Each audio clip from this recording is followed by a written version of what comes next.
शिकायत, बेटियों पर मुंह चढ़ाते हो, बेटियों पर लड़ाई करते हो। अल्लाह अकबर, ये तो जन्नत में जाने का टिकट है। तो अपनी बेटियों से प्यार करें। और बाप जितने बैठे ना, मुझे पता है वो मेरी बात की तायीद करेंगे। शायद पैदाइश पे मुंह चढ़ाया होगा किसी ने, लेकिन आज भी बाप से ज्यादा क्लोज बेटी ही होती है। प्यार वो बाप से बेटी ही करती है। घर जाओ तो बेटी बाप का इंतजार ज्यादा करती है। और इस्लाम औरतों के हुकूक की शानदार अंदाज से बयान करता है।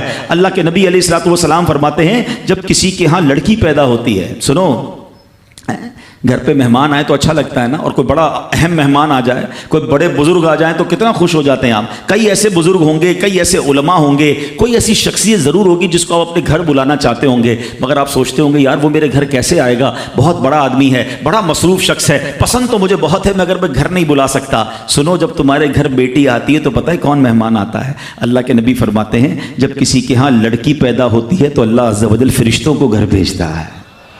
हाँ, आपके घर फरिश्ते आते हैं और क्या कहते हैं? फरिश्ते आकर कहते हैं, ए घर वालों, तुम पर सलामती हो। फिर फरिश्ते इस बच्ची को अपने परों के साए में लेते हैं, उसके सर पर हाथ फेरते हुए कहते हैं, ये कमजोर सी जान है जो एक कमजोर जान से पैदा हुई है। जो शख्स इस कमजोर जान की परवरिश की जिम्मेदारी लेगा तो कयामत तक मदद खुदा इसके शामिल हाल रहेगी।